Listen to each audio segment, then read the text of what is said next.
નમસ્કાર, હું નાગરભાઈ જોશી, ભગવતી જ્યોતિષ કાર્યાલયમાં આપનું સ્વાગત છે. આજે ગ્રહોની બાબતમાં ચર્ચા કરતાં પહેલાં ગ્રહોની યુતિથી બનતી તિથિઓની ચર્ચા કરવી છે. તો આજે ચંદ્ર અને સૂર્ય બંને એક જ રાશિમાં અને એક જ અંશના લગભગ નજીકના અંશના હોવાથી અમાસની જેવી ઘટના બને છે. અને એમાંય ખાસ કરીને ભાદ્રપદ માસમાં જે અમાસ આવે છે એ સર્વપિત્રી અમાસ અથવા તો પિતૃનું તર્પણ કરવાની અમાસ છે. હવે પિતૃના તર્પણ કરવાથી શું થાય? તો આપણું જે DNA છે એ આપણા પૈતૃક સંપત્તિ છે, અને પૈતૃક સંપત્તિ હોવાને લીધે આપણે સંતાન છે એ વાત તો બાકી છે.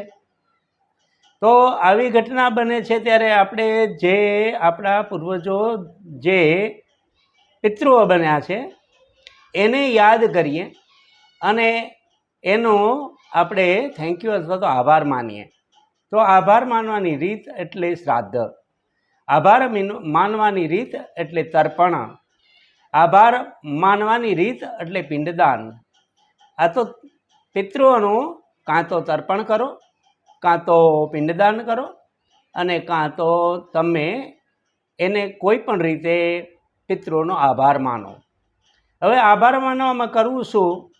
તો જનરલ સમાજને ખ્યાલ ના આવે એટલે સર્વ પિતૃને નિમિત્તે વૃક્ષોનું જતન કરવું, એટલે વૃક્ષોને પાણી પાવું, ગરીબોને દાન આપવું, બ્રાહ્મણોને બોલાવીને અથવા તો પોતાની મેળે તર્પણ, પિતૃઓને યાદ કરીને તર્પણ કરવું.